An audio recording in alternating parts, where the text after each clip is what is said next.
Bonjour les amis, dans cette vidéo que vous allez voir, vous allez trouver l'interview de Nassim Haramein et de André Charbonnier. J'ai eu la chance de les interviewer suite à la conférence que Nassim Haramein a donnée à Genève début avril sur ce qu'est le champ unifié. Le champ unifié est une théorie que tous les physiciens recherchent depuis la nuit des temps et c'est justement Nassim Haramein qui est parvenu à trouver quelque part cette donnée.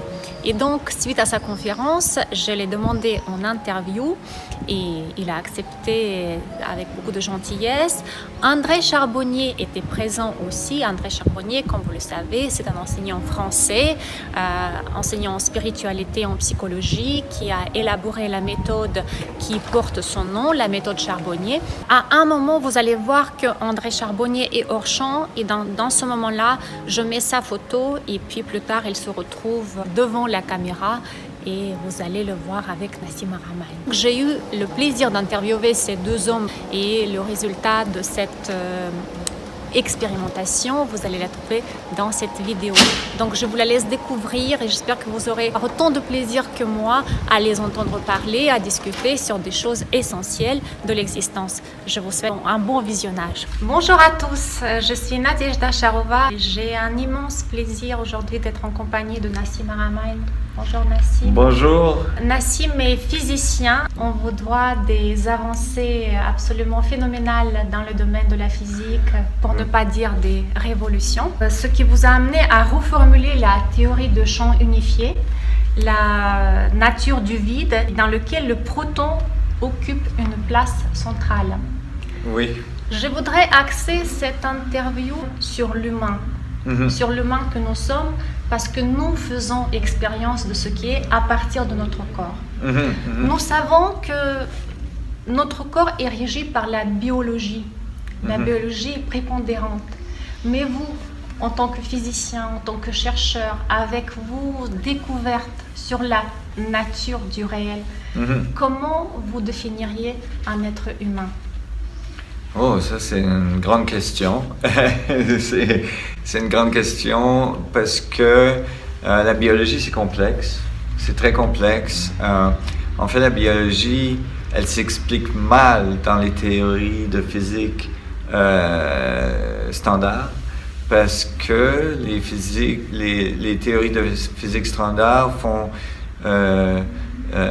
des hypothèses que l'univers est aléatoire. Et dans un univers aléatoire, évidemment, la complexité d'un système biologique ne s'explique pas très bien, ne s'explique pas du tout en fait. Et donc, il n'y a rien dans la physique quantique ou dans la physique relative qui explique comment un être humain peut devenir possible dans notre univers. C'est beaucoup trop complexe. On est fait de à peu près 100 000 milliards d'atomes, de cellules. Chaque cellule est faite de 100 000 milliards d'atomes. C'est beaucoup, c'est très complexe, c'est très avancé. Il y a des milliards et des milliards de changements de chimie qui se font dans notre corps à tous les secondes pour que tout ça fonctionne. Il n'y a pas d'erreur. Hein. Il n'y a pas d'erreur parce que s'il y avait des erreurs, même que pour quelques secondes, on aurait une très mauvaise journée. Et de penser que tout ça se fait au niveau aléatoire quand on fait les calculs de possibilités que ça soit possible que ça arrive par chance, c'est absolument inconcevable. Alors, il n'y a pas de théorie claire, à part les théories qui émergent maintenant, qui définit cette possibilité d'un système si complexe qui se crée et évidemment un système complexe qui se crée puis qui éventuellement devient conscient de lui-même, un système qui devient conscient de son indépendance relative à l'univers. Ça c'est encore plus difficile à expliquer, mais là, c'est une nouvelle théorie d'unification qui disent quelque chose de différent à propos de la matière, commence à pouvoir l'expliquer. Vous avez nommé la conscience. Vous pouvez nous expliquer un peu plus ce que c'est? Oui. D'après ce qu'on découvre, la conscience, c'est le résultat, et ça, je viens de publier l'année passée un papier, un manuscrit sur, c'est mon premier en biophysique, où je décris le phénomène de la conscience un peu différemment qu'un phénomène du cerveau qui a une illusion de contenir d'une expérience, ouais, de contenir la conscience, ouais. Donc, elle est située où? Elle est située où, la conscience? Et comment on est relayé à la conscience? Oui, c'est une bonne question. Et quand on regarde ces équations que j'ai écrites pour décrire l'unification des forces en physique, elle dit quelque chose de beaucoup plus fondamental, très différent de qu'est-ce qu'un atome, qu'est-ce qu'un proton dans le noyau d'un atome, et quelle est la structure de la matière, comment la matière crée la chose qu'on appelle la masse et l'énergie et les forces. Et ces équations qui maintenant ont été confirmées par des expérimentations en laboratoire, dans des accélérateurs, on a pu faire des prédictions et ces prédictions ont été confirmées et ils sont très précises. Cette théorie dit que en fait la matière c'est un échange d'informations entre un champ d'informations qui est présent partout dans l'espace. Et quand il y a un échange d'informations dans une région de cet espace, il y a là un résultat qu'on appelle de l'énergie ou de la masse qui crée la gravité. Donc ça dit quelque chose d'un peu différent qu'un atome peut être, le concept qu'un atome peut être isolé de tous les autres atomes dans l'univers. Ça dit en fait que chaque atome est connecté à tous les autres atomes dans l'univers, tout est intriqué ensemble, et que l'information qui passe dans cette intrication, dans ce réseau d'atomes, dans ce réseau de particules, crée ce qu'on appelle les masses et les forces qu'on observe dans notre monde de tous les jours. Et vous pouvez imaginer que ça veut dire que les systèmes d'organisation qui créent la biologie, par exemple, ne sont pas aléatoires, ils s'organisent parce que l'univers est informé, puisque l'information continue à circuler en loop feedback, en loop rétroactive. Donc l'information se passe, l'univers sait ce qu'il fait. Si l'univers sait ce qu'il fait, parce que c'est de l'information qui passe, et je veux stresser que ça donne les bonnes réponses en physique, c'est pas que de la philosophie, ça veut dire que il y a une organisation fondamentale. La conscience, c'est quelque chose qui est présent même au niveau atomique. C'est quelque chose qui est présent non dans l'atome ou dans le cerveau comme un phénomène du cerveau, mais qui est que le cerveau, que l'humain, que tout notre corps, que tous nos atomes, on crée comme une antenne, on est comme des antennes qui sont connectées à un champ d'information, un réseau d'information qui fait partie de l'univers et qui nous donne cette capacité de prendre de l'information, de recevoir de l'information et de remettre de l'information dans ce champ après notre interprétation. Et ce champ, donc, nous redonne en loop rétroactive l'expérience que nous avons. C'est donc tout un réseau d'informations qu'est la conscience à tous les niveaux de la matière. Mais puisque notre corps physique est fait de ces particules, des mêmes particules qui sont dans le non physique, on peut dire ça comme ça veut dire que quelque part, nous portons à l'intérieur de notre corps toute l'information qui est disponible dans le cosmos. Est-ce que c'est quelque chose comme ça? Oui. En fait, quand on fait les calculs, on peut voir que toute l'information, par exemple, de tous les protons de l'univers est présente dans un proton. Ça s'appelle un système holographique. Et c'est l'échange d'informations, parce que c'est pas un hologramme qui est constant, c'est un hologramme qui est vivant, qui est constamment en train de changer.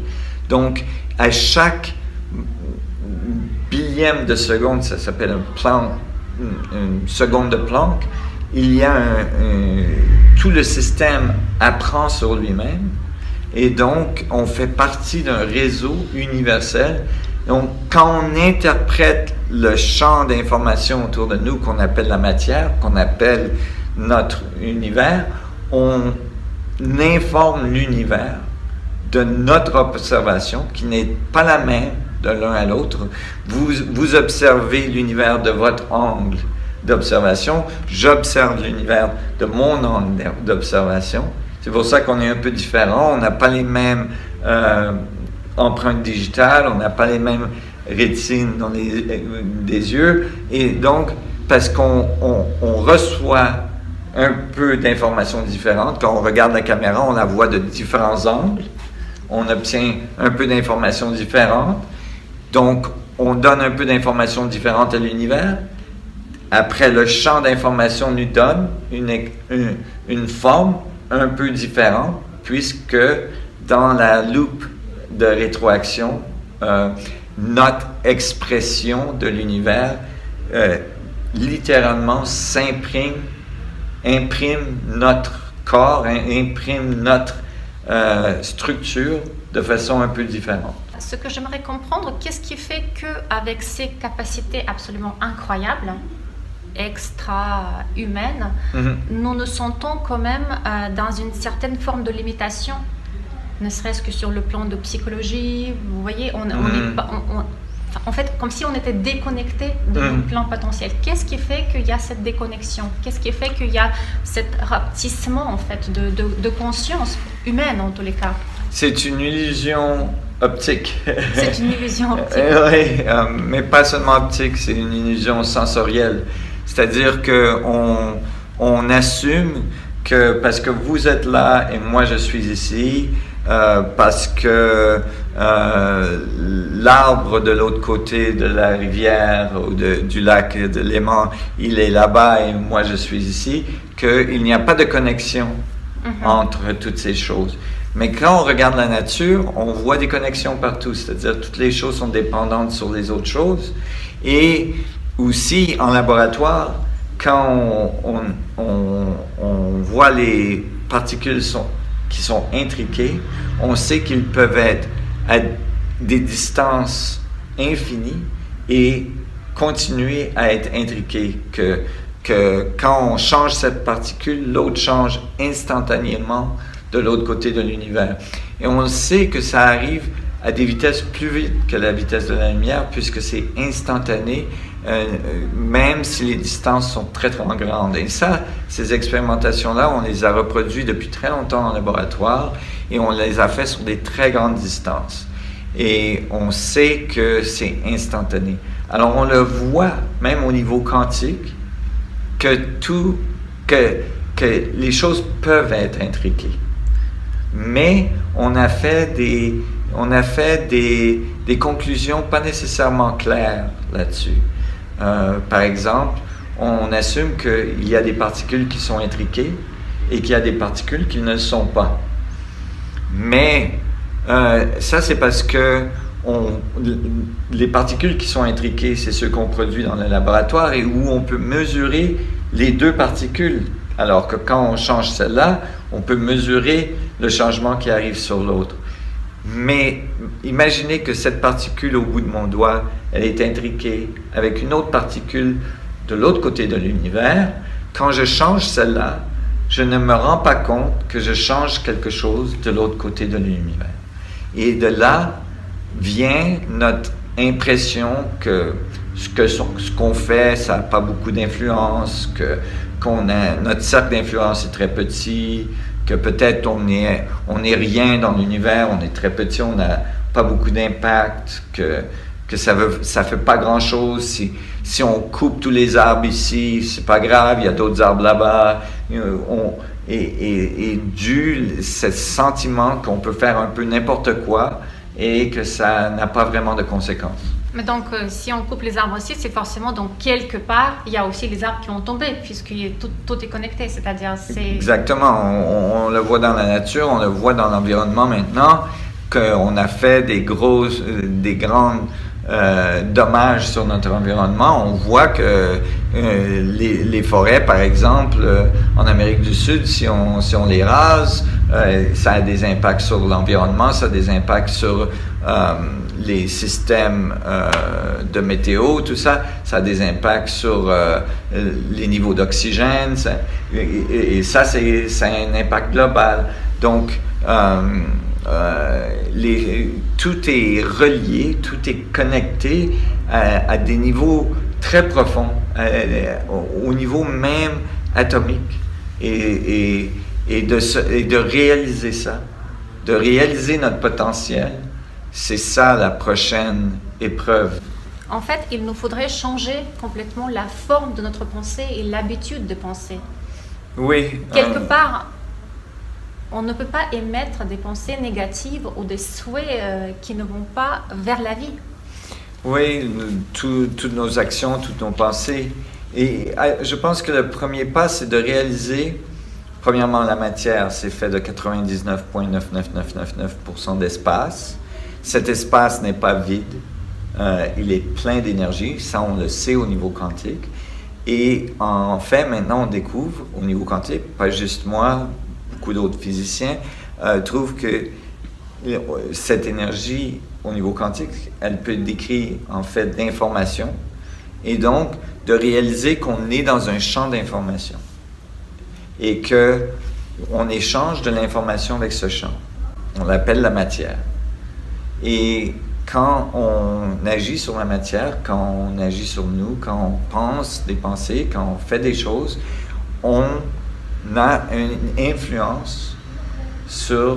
La globalité. Oui, la communauté globale, la communauté, toute la matière, tout l'univers, en fait, est affecté par nos actions.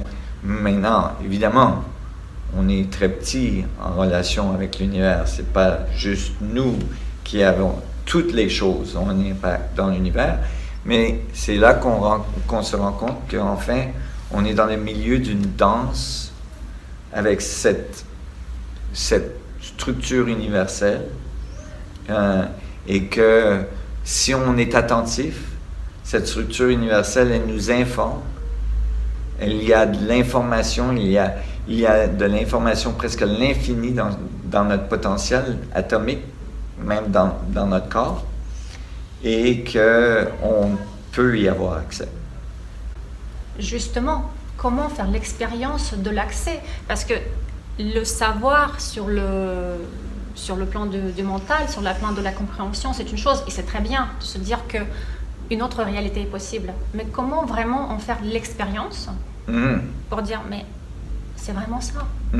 Oui, ça c'est peut-être pas assez évident, mais il y a quelque chose qui arrive dans les mœurs des gens, dans la vie de tous les jours, il y a des choses qui arrivent on ne porte pas nécessairement attention, vous savez, et c'est des indices.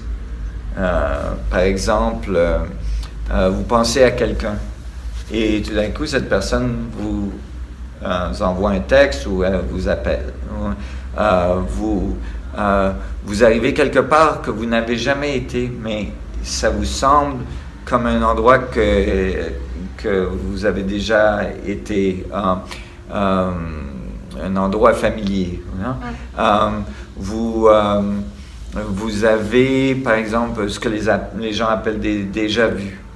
Des choses comme ça. Il y a toutes sortes de choses qui sont des petits indices, des expériences que la plupart des gens ont, qui sont des petits indices qu'il y a quelque chose plus profond que ce qui apparaît à nos sens, à nos 5 sens.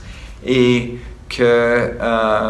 si on porte attention à ces choses, des synchronismes qui se passent, des synchronicités qui se passent, on peut essayer de les influencer, c'est-à-dire d'avoir de plus en plus de synchronicité, de mettre des attentions dans ce champ. On peut communiquer avec le champ. On peut communiquer avec le champ. Et on peut améliorer notre capacité à communiquer avec le champ. On communique déjà avec le champ puisque ces équations nous disent que notre conscience, en fait, c'est cette communication avec le champ. Mais si on en devient conscient, on peut accroître notre influence sur le champ. Il est toujours disponible. Il est toujours disponible, puisque vous êtes en vie, vous avez la conscience, vous êtes en contact avec ce champ. Mais il va peut-être avoir plus ou moins de résistance à être capable de l'influencer, ce champ. Ça prend de la pratique, ça prend une attention, ça prend... Alors, au moins d'essayer de rentrer en contact avec consciemment, c'est important. Et je pense que ça, c'est la base de la méditation, de prendre du temps pour soi chaque jour pour essayer d'aller vers l'intérieur et de connecter avec nos atomes, de connecter avec notre existence. Avec notre cosmos intérieur. Avec notre cosmos intérieur, notre connexion intérieure qui nous connecte à tout ce champ d'information. Et je pense que de plus de temps qu'on peut passer à faire ça, même si c'est 5 minutes par jour, ça fait une très grosse différence dans notre vie et notre capacité d'influencer ce champ d'information. Oui, c'est très très important d'être conscient vraiment de cette comment dire, nature de réel, de la vastitude de la nature de réel. C'est très important de modifier, de sortir du cloisonnement dans lequel on s'est inscrit finalement par l'éducation et par la programmation quelque part qui existe sur cette terre. Oui, exactement. Et par des conclusions qui ont été faites qui ne sont pas nécessairement adéquates pour décrire notre univers. C'est-à-dire que l'univers est complètement aléatoire, que les choses ne sont pas... Il n'y a pas d'ordre et que... En fait, la vie, ce n'est pas quelque chose qui a une significance très grande dans l'univers. Que la vie est un hasard. Oui, que la vie est un hasard et que en fait, ce qu'on fait ou qu'on ne fait pas, ça n'a pas vraiment d'influence. C'est vraiment déconnecté du reste de l'univers. Et ça, c'est... Ce qu'on découvre, c'est que c'est complètement faux, que en fait c'est exactement le contraire, que tout a une influence sur tout. Tous les cadres de référence sont importants pour l'univers puisque tout influence tout et tout informe tout. Et donc nous sommes un des channels, C'est ça, nous sommes vraiment des canals parce qu'en fait ma question était, mais puisque cet univers est tellement déjà sachant, tellement sage, pourquoi il a besoin de nous, les humains? En quoi on peut l'enrichir? En quoi on peut lui apporter quelque chose de substantiel? Oui, parce que, comme je disais plus tôt, votre angle d'observation sur l'univers est spécifique à vous. Il n'y a personne qui va observer l'univers à partir de votre angle d'information. Alors, l'univers compte sur vous pour enrichir sa propre expérience. Oui, à travers vos yeux, à travers vos sensations, à travers votre interprétation, l'univers apprend sur lui-même à partir de cet angle que vous vous occupez. Il n'y a rien d'autre dans l'univers qui occupe cet angle d'observation sur l'univers. Et donc, il a besoin de tous ces angles d'information pour comprendre ce qu'il est et pour évoluer, pour créer des systèmes de plus en plus complexes, des systèmes qui vont de plus en plus en profondeur dans sa compréhension d'eux-mêmes. Je voulais vous poser la question sur la notion de l'espace-temps que vous avez modifiée en fait. Vous avez dit que ce que dit Einstein, c'est pas exactement réel, qu'il y a un espace mémoire. Oui, mais ce qu'Einstein a découvert, c'est qu'on peut décrire la gravité d'après la courbure de l'espace-temps. C'est-à-dire que l'espace est géométrique et qu'il peut avoir, il peut être plié, il peut être courbé dans des régions où il y a de l'énergie ou de la masse, et que les masses sont attirées l'une à l'autre à cause de cette courbure de l'univers, de l'espace-temps. Mais il n'a pas décrit c'est quoi l'espace-temps. Il a décrit cette courbure, il a décrit les mathématiques pour décrire la gravité à partir de cette courbure, mais il n'a pas décrit c'est quoi la substance qui fait l'espace-temps. Et moi, ce que j'ai trouvé, c'est que, en fait, contrairement à ce qu'il a pensé, l'espace-temps n'est pas un continuum quantique, c'est-à-dire qu'au niveau quantique, il est discret. C'est comme des grains, mais c'est des petits grains, comme des pixels, comme des voxels, des pixels avec des volumes, des petites sphères à des grains très, très, très petits qui sont à l'échelle de ce qu'on appelle l'échelle de Planck, qui sont des oscillations électromagnétiques. Comme une oscillation électromagnétique dans un ordinateur peut avoir une bit d'information, on peut penser à une bit d'information qui est une oscillation électromagnétique de la structure de l'espace au niveau quantique. Et donc, c'est beaucoup plus précis d'appeler l'espace mémoire au lieu de l'espace-temps, parce que sans la mémoire, il n'y a pas de temps. Si on ne se souvient pas de la minute d'avant, on ne saura pas qu'il y a une flèche de temps qui crée l'évolution. Et puisqu'on voit l'évolution dans l'univers a la mémoire. Et donc, la mémoire, c'est l'information sur la structure de l'espace qui est partout au niveau quantique.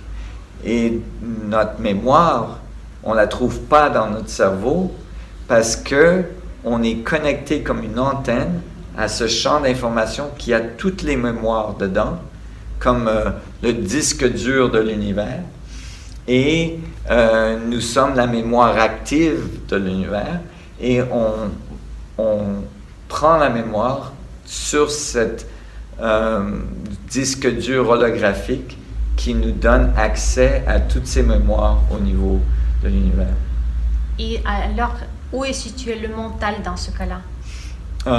Le mental, c'est l'interprétation de l'information quand elle est captée par l'antenne cristalline brio-énergétique de notre corps. C'est pour ça que beaucoup de découvertes et beaucoup de gens qui sont considérés des génies, qui ont fait des grandes découvertes dans l'histoire, ont souvent dit, mais moi, mes découvertes ou la façon que j'ai découvert les choses, ce n'est pas nécessairement par la logique directe, mais c'est par des moments d'instinct profond, de réalisation profonde. En anglais, on dit gut feeling, you know, et à partir de là, ils ont intellectualisé ce sentiment qu'ils ont eu, cette information qu'ils ont eue, et ils ont peut-être écrit des équations, ou ils ont écrit sur ce phénomène, et ils l'ont développé. Mais l'information initiale venait d'un sentiment, d'une arrivée d'information, on pourrait dire un download d'information, directement de ce champ d'information. Et donc, je reviens à notre corps, à notre cerveau. Donc, quel est le rôle de notre cerveau? Puisqu'il est plein entièrement dans la matière, dans le corps, oui. Puisqu'il ne contient pas tout ce qu'on vient de nommer, il est là pourquoi? Le cerveau, il fait partie du système biologique d'oscillation qui en fait beaucoup d'eau. Il y a presque 70-80% d'eau dans le système, et de l'eau et des minéraux. Alors, il y a toutes les fonctions biologiques, comme le cœur qui bat, c'est une oscillation, boum, boum, boum, la respiration, les fluides qui montent dans la colonne vertébrale et qui vont dans le cerveau et tout ça. C'est comme, vous pouvez penser à ça comme l'oscillation d'une antenne. Alors, tout ça, c'est comme une antenne holographique, si vous voulez, qui est en contact avec un champ d'information à une fréquence très précise, la fréquence que vous êtes. Toutes nos antennes sont un peu différentes. Et ils reçoivent, ils captent a set of information, un groupe d'informations, une fréquence d'information qui est spécifique à vous et qui est spécifique à votre expérience. Et donc, si on s'en rend compte, on peut changer la fréquence de notre antenne. On peut, ou bien, plus précisément, on peut comme sur une radio, on peut amener l'antenne à être synchronisée sur une station plus claire ou une station moins claire. Il peut y avoir, comme dans les anciennes radios, vous savez, quand vous changiez d'une station à l'autre, si vous n'étiez pas tout à fait sur la station, il y avait beaucoup de bruit, beaucoup de craquements mais si vous arriviez sur la station, là, c'était clair. Si notre antenne n'oscille pas de la bonne manière, s'il y a trop de difficultés pour que l'antenne oscille, il y a moins d'informations qui peut passer. Mais ça peut être régularisé quand on remet l'antenne au bon canal. Ouais. Ouais. Je pense notamment les peurs sur lesquelles travaille André. Je pense que les peurs, c'est vraiment des modificateurs quelque part de l'antenne, c'est-à-dire les peurs conscientes et les peurs inconscientes qu'on peut porter à l'intérieur de nous, que ça vient vraiment comme un parasitage. Oui, c'est ça. C'est ces peurs qui viennent modifier toujours la perception de l'illusion, en fait. Puisque être au monde, c'est dans l'illusion de la séparation alors qu'on n'est pas séparés. Et donc on vit dans une forme d'espace que l'on se croit, nous, avoir une forme. Et le but, ce serait d'essayer de se souvenir que justement, on n'est pas séparés. Oui. Et tout ce qui va nous séparer, eh bien, c'est des illusions. Ça peut être des illusions physiques. Je vois bien que tu es là, puis moi que je suis là. Mais ça peut être des illusions qu'on se construit nous. Par exemple, j'ai peur de parler en public. Et là, je mets une illusion de séparation, que je vais être maltraité ou que je vais avoir honte ou un truc comme ça. Oui. Et on sait que les peurs changent quand notre rythme cardiaque, il change notre façon de respirer, il change beaucoup de choses, les sécrétions d'hormones et tout ça dans notre corps. Et donc, ça rejoint ce que je disais aussi, c'est que l'antenne, elle peut être, les biorhythmes de notre corps peut avoir l'antenne bien sur le canal, ou quand les peurs viennent, le biorhythme devient incohérent, l'antenne se détune, désaligne, désharmonise, et là on perd, là il commence à avoir du bruit sur la station de radio. Et donc ça serait, dans un premier temps déjà, de revenir dans un fonctionnement naturel de l'être humain, ramener l'être humain dans son fonctionnement naturel, pour après effectuer les étapes que vous décriviez sur une connexion, à raser l'illusion. Oui. Donc, je travaille sur mes peurs pour me délivrer de mes peurs, je travaille sur mon corps pour remettre mon corps en état, et puis quand mon corps est en état, puis que mon psychisme est en état, après je peux envisager une autre étape d'arriver vers la cohérence et la compréhension de comment fonctionne l'univers. Oui, mais c'est les relations entre notre état énergétique, mais aussi notre état émotif, est très clair quand on prend des mesures, quand on essaie de trouver, par exemple, les sécrétions d'hormones et tout ça. C'est très clair, mais aussi au niveau des gènes.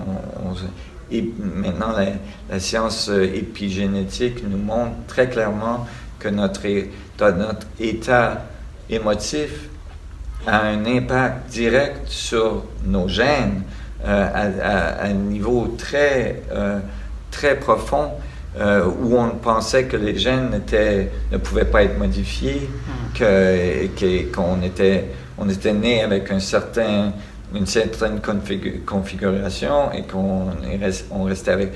Mais qu'en fait, les gènes sont modifiés par notre état.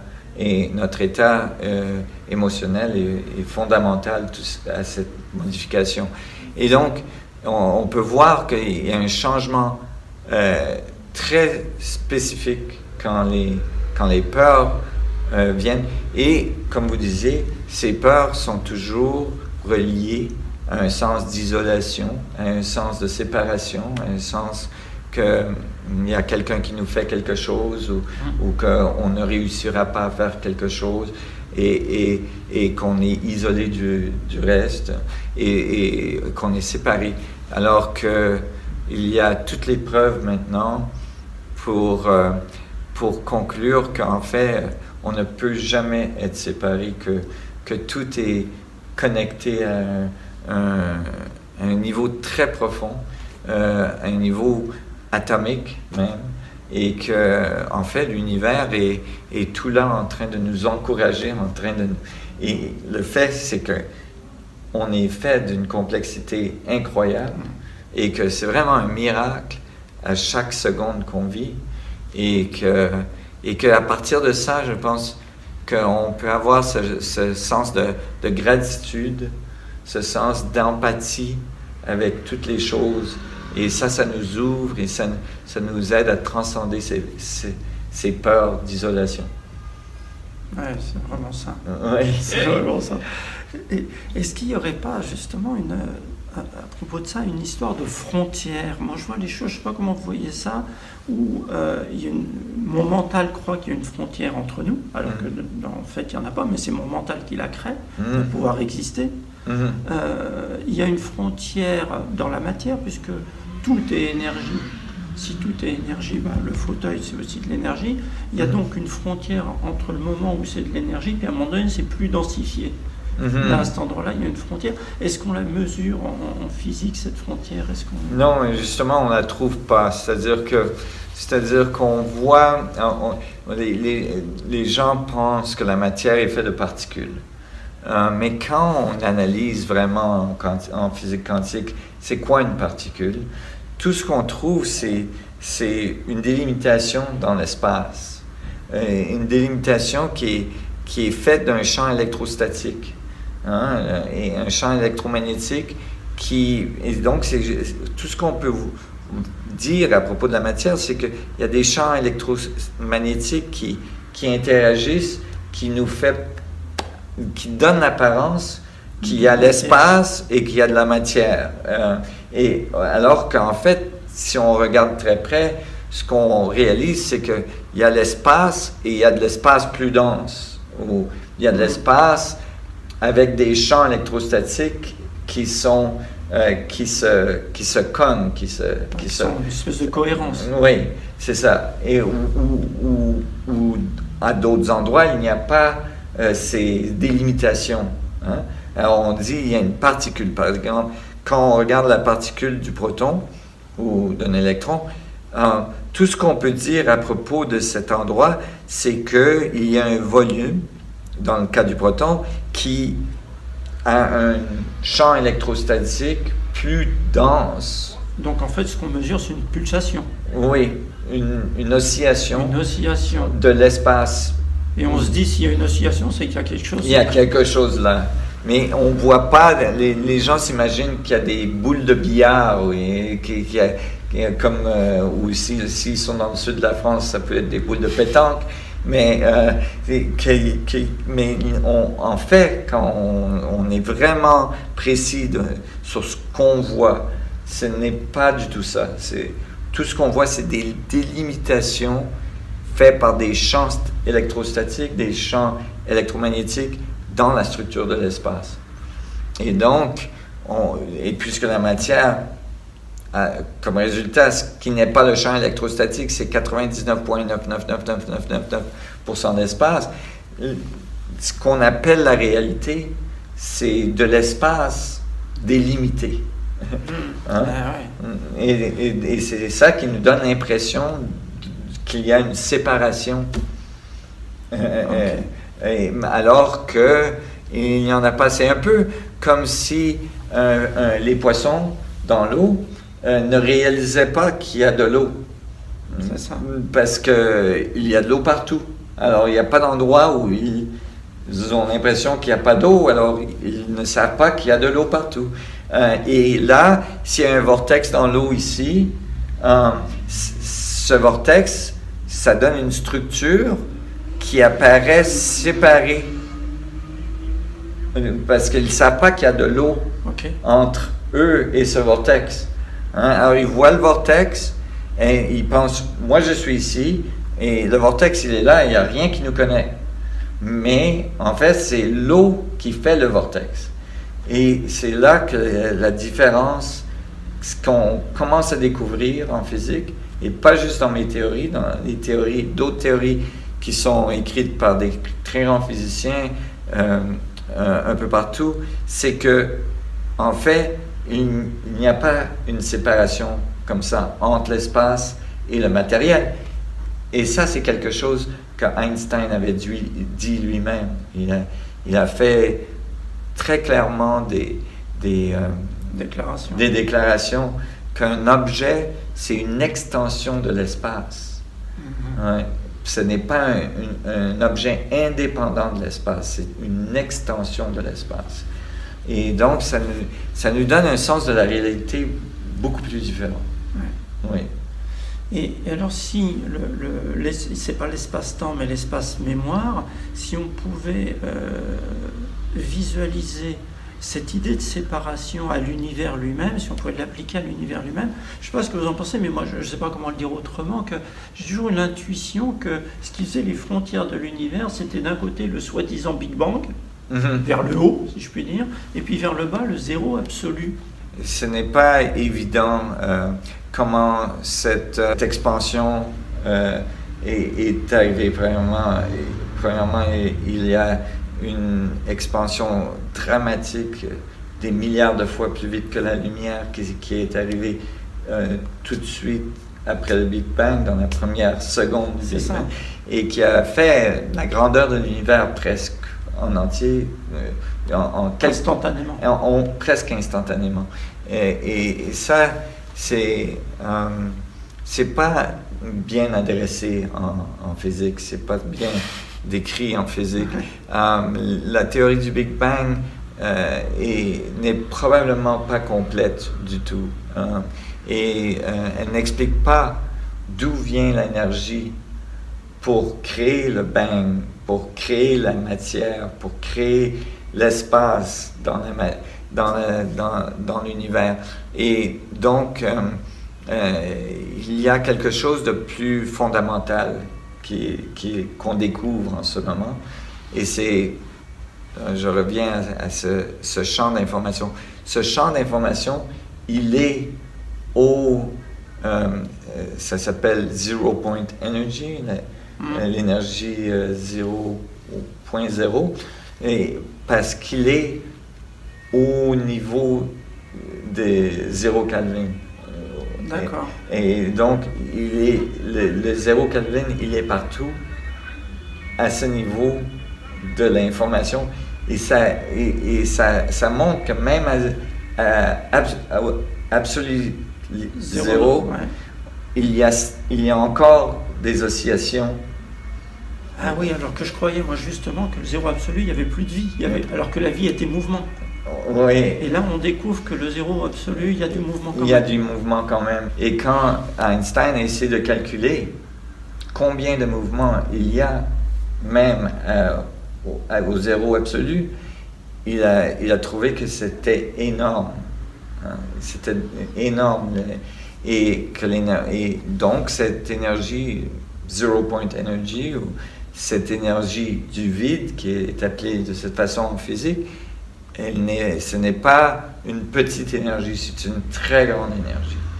Et c'est de là que je suis parti pour dire, mais cette énergie, peut-être, c'est la source de la matière. Et là, ça donne une vision très différente de la création de la matière, du concept de Big Bang, et de la création de l'organisation dans la matière qui éventuellement fait la biologie, fait les humains, et la complexité qui éventuellement devient consciente d'elle-même et devient un humain qui se demande comment je suis arrivé là et qu'est-ce que c'est cet univers dans lequel je suis. Excellent. Génial, on est arrivé au point d'où on est parti. On a fait le tour. Oui, on a fait le tour. Merci beaucoup, Nassim Haramein, Merci. pour votre présence et pour vos explications et pour votre travail et pour votre énergie, l'énergie de vie que vous déployez, que vous donnez à nous et que vous partagez avec le plus grand que nous. Ah, mais c'est mon plaisir. Merci de m'avoir sur votre émission, puis à la prochaine fois. Oui, avec plaisir. Merci beaucoup. Merci. Merci André Charbonnier aussi. Merci, oui, c'est Pour un votre grand présence. bonheur d'être là. Merci.